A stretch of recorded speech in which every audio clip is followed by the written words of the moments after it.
आज अपन चर्चा करेंगे राजस्थान विश्वविद्यालय के बीएससी पार्ट 1 मैथमेटिक्स का पेपर डिस्क्रीट मैथमेटिक्स या विविक्त गणित। आज का टॉपिक है लॉजिकल ऑपरेटर्स। पिछली क्लास में अपन ने बात की थी कुछ लॉजिकल ऑपरेटर्स की, जिसमें हमने बात की थी कंजंक्शन और डिसजंक्शन, संयोजन और वियोजन। जब हम प्रपोजिशनल कैलकुलस से रिलेटेड ऑपरेटर्स की बात करते हैं तो कुछ और इम्पॉर्टेंट ऑपरेटर्स जो हैं कंजंक्शन और डिसजंक्शन के अलावा, वो हैं नेगेशन, इम्प्लीकेशन और डबल इम्प्लीकेशन। तो आज अपन उनकी चर्चा डिटेल में करते हैं। नेगेशन या निषेध, जैसे हम हिंदी में कहते हैं, क्या होता है, ये ऑपरेटर किस प्रकार से काम करता है, इन्हें देखना है। तो मान लीजिए कि P कोई भी आपका प्रपोजिशन है, तो नेगेशन P या निषेध जो है उसको हम ये डिफरेंस का साइन P के साथ में डिनोट करते हैं और इसको हम कहते हैं नेगेशन P या डिनायल ऑफ P। तो अगर P कोई प्रपोजिशन है, वो सत्य है, ट्रू है, तो नेगेशन ऑफ P जो होगा वो फॉल्स होगा। यानी कि अगर आपका कोई दिया हुआ साध्य, आपका स्टेटमेंट सत्य हो, तो उसका नेगेटिव स्टेटमेंट, जैसे हम नेगेशन P या डिनायल ऑफ P या निषेध कहते हैं, P का निषेध, वो फॉल्स होगा। और इसी तरह से अगर P ट्रू है तो negation P false, and vice versa. इसका मतलब अगर P जो है वो फॉल्स होगा तो नेगेशन P ट्रू होगा। यानी कि P और नेगेशन P की जो ट्रुथ वैल्यूज़ हैं वो एक दूसरे के विपरीत होंगी। फॉर एग्ज़ाम्पल हम मान सकते हैं, कुछ एग्जांपल्स हम ले सकते हैं इस ऑपरेटर को समझने के लिए। तो मान लीजिए पहला एग्जांपल हमने लिया कि 9 इज़ एन इंटीजर। ये एक स्टेटमेंट P मान लिया हमने कि 9 जो है वो एक इंटीजर है। अगर 9 एक इंटीजर है, ये कथन सत्य है, हम जानते हैं ये कथन सत्य है, तो इसका नेगेशन या निषेध क्या होगा, 9 इज़ नॉट एन इंटीजर। और ये स्टेटमेंट कैसा होगा, फॉल्स। क्यों? क्योंकि हम जानते हैं 9 एक इंटीजर है। इसी तरह से एक एग्जांपल और लिया हमने कि 7 + 9 = 20। 7 + 9 = 20। हम जानते हैं कि 7 + 9 20 नहीं है। यानी कि अगर हम इसको P मान लें, स्टेटमेंट सेकंड को P मान लें, तो ये फॉल्स है। अगर ये फॉल्स है तो इसका नेगेशन सत्य होना चाहिए। तो अगर हम इसका नेगेशन की बात करें सेकंड स्टेटमेंट की, तो वो हो जाएगा 7 + 9 = not equal to 20। तो 7 + 9 हम जानते हैं 20 नहीं होता, यानी कि ये स्टेटमेंट ट्रू हो जाएगा। तो if P is true, false sorry, तो नेगेशन P जो होगा वो ट्रू हो जाएगा। तो इसी तरह से हमने और एग्जांपल्स लिए। थर्ड में हमने कहा कि 2 + 3 = <8। फिर हमने फोर्थ लिया 9 इज़ नॉट एन इंटीजर। इसी तरह से हमने एक लिया 2 + 3 इज़ नॉट इक्वल टू <8।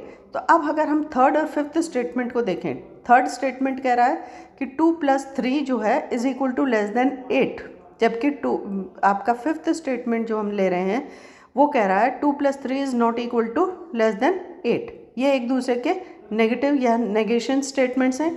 अगर हम थर्ड को P मानते हैं तो हम जानते हैं कि ये सत्य है, बट इसका नेगेशन जो है fifth statement 2 + 3 is not equal to <8, ये फॉल्स है। तो हम ये भी देख सकते हैं कि थर्ड और फिफ्थ जो स्टेटमेंट्स हैं ये एक दूसरे के नेगेशंस हैं। अगर हम थर्ड को P कह रहे हैं तो फिफ्थ नेगेशन P हो गया, और अगर थर्ड हम देख रहे हैं क्योंकि थर्ड ट्रू है, इसलिए आपका फिफ्थ स्टेटमेंट जो है वो फॉल्स है। इसी तरह से हमने जो फोर्थ स्टेटमेंट लिया वो फर्स्ट स्टेटमेंट का नेगेशन है, और चूंकि आपका फर्स्ट स्टेटमेंट ट्रू है तो हम देख रहे हैं कि फोर्थ जो है वो फॉल्स है। तो इस तरह से कोई भी प्रपोजिशन या तो ट्रू या फॉल्स हो सकता है। तो हम जानते हैं कि अगर ये नेगेशन जो है इस स्टेटमेंट के साथ में लें हम, तो इसमें देखिए जो हम कंजंक्शन और डिसजंक्शन की बात कर रहे थे पिछले क्लास में, उनको यहाँ पर P और नेगेशन P के साथ में देखते हैं कि क्या होता है। कि अगर हम डिसजंक्शन लेते हैं, वियोजन P और नेगेशन P, तो वो हमेशा सत्य होगा। क्यों? क्योंकि P अगर ट्रू है तो नेगेशन P फॉल्स है। एक दोनों में से एक ट्रू है, इसलिए डिसजंक्शन फंक्शन की जब अपन बात करते हैं वियोजन की, तो हम देखेंगे P नेगेशन P हमेशा सत्य होगा। क्यों? क्योंकि अगर P ट्रू है तो नेगेशन P फॉल्स है, अगर P फॉल्स है तो नेगेशन P ट्रू है। तो कुल मिला के दोनों में स्टेटमेंट में से एक ट्रू है ही, और हम जानते हैं जब हम डिसजंक्शन की बात करते हैं और स्टेटमेंट है तो वो ट्रू होगा if any one is true. तो इसलिए P डिसजंक्शन नेगेशन P हमेशा सत्य होगा या ट्रू होगा। इसी तरह से जब हम डिसजंक्शन लगाते हैं P और नेगेशन P पे, तो हम देखेंगे वो हमेशा फॉल्स होगा। क्यों? क्योंकि कंजंक्शन जब बात करते हैं अपन, संयोजन की बात करते हैं, तो हम जानते हैं कि दोनों आपके जो स्टेटमेंट्स हैं, जब हम कहते हैं P कंजंक्शन Q, तो P कंजंक्शन Q सत्य तभी होगा जब दोनों ही सत्य हों। अब यहाँ पर जब हम P और नेगेशन P की बात करते हैं, तो ये दोनों एक ट्रू और एक फॉल्स रहेगा हमेशा। तो इसलिए कंजंक्शन की जब हम बात करेंगे P और नेगेशन P के कंजंक्शन की, तो वो हमेशा फॉल्स होगा। ये एक इम्पॉर्टेंट प्रॉपर्टी हमें मिल गई। जो अब तक हमने कंजंक्शन, डिसजंक्शन और नेगेशन ये 3 ऑपरेटर्स पढ़े, उनको कंबाइन करते हुए हमारे पास में एक इम्पॉर्टेंट रिजल्ट आ गया कि P और नेगेशन P हमेशा ट्रू होगा और P एंड नेगेशन P हमेशा फॉल्स होगा। इसकी ट्रुथ टेबल की अगर अपन बात करें, तो ट्रुथ टेबल हम बना सकते हैं। अगर P कोई प्रपोजिशन है, तो हम जानते हैं नेगेशन P को हमने राइट साइड में डिनोट किया है। तो अगर P ट्रू है तो नेगेशन P फॉल्स है, और P अगर फॉल्स है तो नेगेशन P ट्रू है। तो इस तरह से इसकी आपकी ट्रुथ टेबल बनती है। अब हम बात करें नेक्स्ट लॉजिकल ऑपरेटर, जैसे हम कहते हैं कंडीशनल स्टेटमेंट या इम्प्लीकेशन, सप्रतिबंध प्रकथन या अनुषांगिक। अब कंडीशनल या स्टेटमेंट या इम्प्लीकेशन यानी कि सप्रतिबंध प्रकथन या अनुषांगिक, ये क्या है? तो जब हम बात करते हैं इम्प्लीकेशन की, यहाँ पर हम 2 स्टेटमेंट्स लेते हैं, P और Q। मान लीजिए इफ P और Q 2 प्रपोजिशंस हैं such that the truth of the preposition P implies the truth of the preposition Q, यानी कि P की जो ट्रूथ वैल्यू है वो इम्प्लाई करेगी, वो आपके Q प्रपोजिशन के ट्रूथ को डिफाइन करेगी। तो हम देखेंगे कि एक जो दोनों में P और Q, P implies Q, P से Q के इन्फरेंस हम निकाल रहे हैं सत्यमान की, तो एक रिलेशनशिप हो गई दोनों में, स्टेटमेंट्स P और Q की। तो ये जो रिलेशनशिप है इसको सिंबॉलिकली हम P एरोहेड Q इससे डिनोट करते हैं, और इसको हम कहते हैं कंडीशनल स्टेटमेंट या इम्प्लीकेशन। और इसको हम दोनों तरह कैसे कैसे फॉर्मुलेट कर सकते हैं, देखिए इफ़ P देन Q, यानी कि P अगर सत्य है तो Q, and Q if P, अगर Q है तो P, और P ओनली इफ़ Q। तो ये इस तरह से कि P और Q जो दोनों एक दूसरे से रिलेट हो रहे हैं, को रिलेट हो रहे हैं, P इम्प्लाइज Q, तो ये आपका इम्प्लीकेशन है। तो ये जो कंडीशनल स्टेटमेंट है P इम्प्लाइज Q, ये फॉल्स या असत्य कब होगा? Only when the first part of P is true and second part of Q is false. P implies Q जो होगा वो तभी फॉल्स होगा जब फर्स्ट तो ट्रू है बट सेकेंड पार्ट फॉल्स है। जैसे जो पहला ये जो स्टेटमेंट है आपका P इम्प्लाइज Q में, ये जो पहला स्टेटमेंट P से डिनोट किया हमने, इसको हम कहते हैं हाइपोथेसिस या एंटीसीडेंट।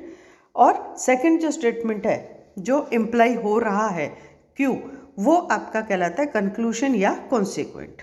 तो अगर P फॉल्स है, हमने कहा कि P ट्रू है Q फॉल्स है, तब तो आपका conditional implication statement P implies Q false है।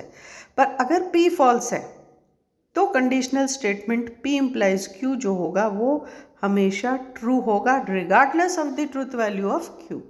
यानी कि अगर P फॉल्स है तो Q चाहे ट्रू हो चाहे फॉल्स हो, P इम्प्लाइज Q हमेशा आपका ट्रू होगा।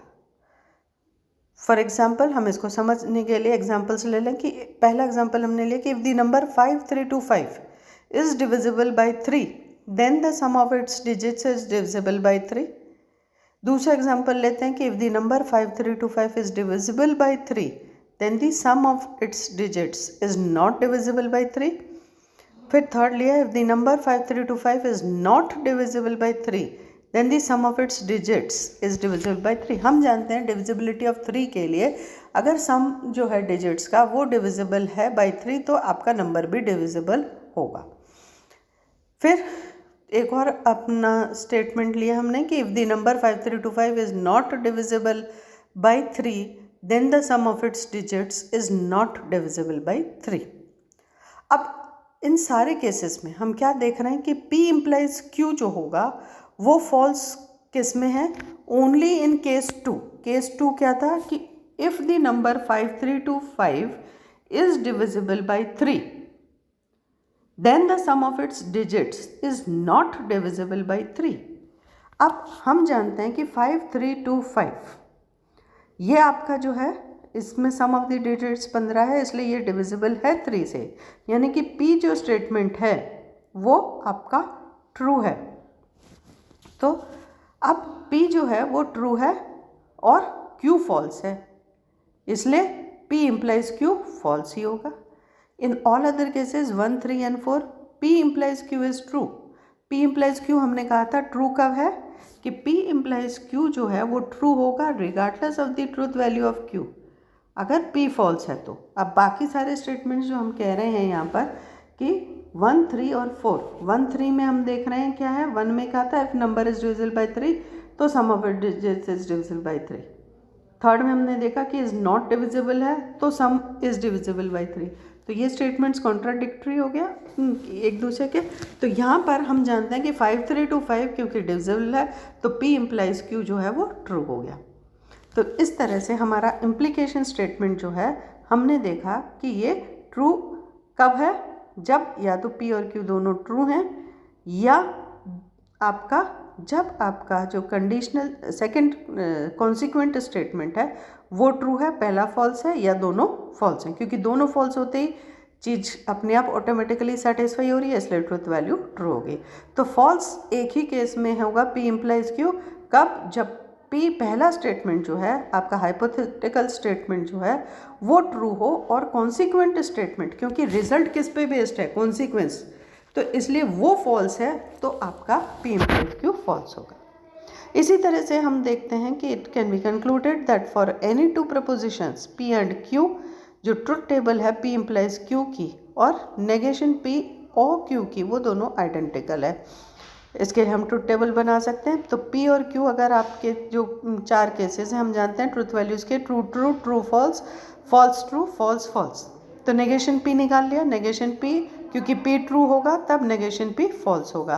तो हमारे पास में नेगेशन P और Q की बात अगर हम करें तो नेगेशन P फॉल्स है और आपका Q जो है वो ट्रू है, तो इन दोनों का डिसजंक्शन, एक ट्रू है तो आपका डिसजंक्शन ट्रू होगा।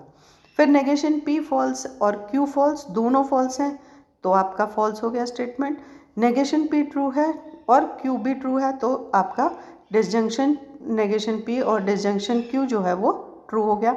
इसी तरह से नेगेशन P ट्रू और जो Q है वो फॉल्स है, दोनों में से एक ट्रू है तो ट्रू होगा। तो इससे हम ट्रुथ टेबल से कंक्लूड करते हैं कि P implies Q जो है वो इक्विवेलेंट है किसके, नेगेशन P और Q के।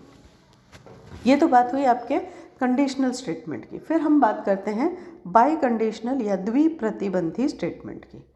मान लीजिए P और Q दो स्टेटमेंट्स हैं, तो स्टेटमेंट जो है of the form P implies Q as well as Q implies P, यानी कि P इम्प्लाई Q को कर रहा है और Q P को, दोनों P implies Q and Q implies P, दोनों एक दूसरे से हाइपोथेसिस से कॉन्सिक्वेंट निकल रहा है, और कॉन्सिक्वेंट जो है वो जब हाइपोथेटिकल हो जाएगा तो उससे आपका कॉन्सिक्वेंट निकल जाएगा। तो if P implies Q and Q implies P, तो ये जो स्टेटमेंट बनता है एंड दोनों तरफ, ये आपका कहलाता है बाई कंडीशनल स्टेटमेंट, और इसको हम लिखते हैं P डबल इम्प्लीकेशन Q, दोनों तरफ एरो कर रहा है डिनोट डबल इम्प्लीकेशन को, एंड इसको हम कहते हैं P implies and is implied by Q या P if and only if Q। तो ये जो बाई कंडीशनल स्टेटमेंट है, द्विप्रतिबंधी स्टेटमेंट है P डबल इम्प्लाइज Q, ये ट्रू होगा when ever P and Q have the same truth values, या तो दोनों ट्रू हो या दोनों फॉल्स हो, और बाकी सारे केसेस में ये फॉल्स होगा। यानी कि जब भी एक ट्रू एक फॉल्स है तो आपका स्टेटमेंट जो है P डबल इम्प्लीकेशन Q ये फॉल्स होगा, अन्यथा जब दोनों ट्रू हैं तो आपका डबल इम्प्लीकेशन ट्रू है और दोनों फॉल्स हैं तब भी ये ट्रू होगा। तो ट्रुथ टेबल जो हमारी बनती है वो इसी तरह से बन रही है कि जब P और Q दोनों ट्रू हैं तो P double implies Q true होगा, P ट्रू Q फॉल्स तो आपका double implication statement false, P false Q true तो भी फॉल्स, और दोनों P और Q फॉल्स हैं तो भी आपका P double implication Q true होगा।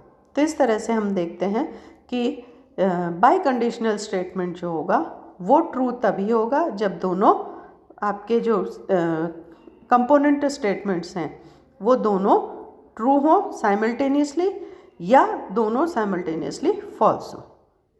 फिर एक इम्पॉर्टेंट रिजल्ट जैसे अपन ने इम्प्लीकेशन में देखा था, डबल इम्प्लीकेशन में भी है कि P डबल इम्प्लीकेशन Q जो है वो P इम्प्लाइज Q और Q इम्प्लाइज P का कंजंक्शन है। वो हम देख ही रहे हैं कि P इम्प्लाइज Q में जब दोनों को कंबाइन कर दिया हमने, P और Q की ट्रूथ वैल्यूज़ देखी कॉम्बिनेशन में, true true, true false, false true and false false. तो P इम्प्लाइज Q हम जानते हैं कि ये ट्रू फॉल्स ट्रू ट्रू होगा, Q इम्प्लाइज P, जब Q हाइपोथेसिस और P आपका कॉन्सिक्वेंट हो गया तो ट्रूथ वैल्यूज इसी ऑर्डर में देख रहे हैं, ट्रू ट्रू फॉल्स ट्रू हो गई। तो एंड लगाते हैं, तो जब दोनों स्टेटमेंट ट्रू होंगे तब ही आपका कंजंक्शन स्टेटमेंट ट्रू होता है। तो उस हिसाब से हमने देखा कि दोनों P और Q जब ट्रू थे तो P कंजंक्शन जो P implies Q, conjunction Q implies P true है।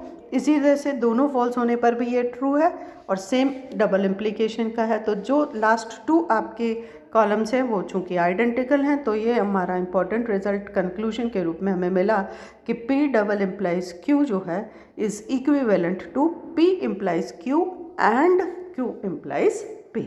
तो ये थे आपके कुछ इम्पोर्टेंट लॉजिकल ऑपरेटर्स।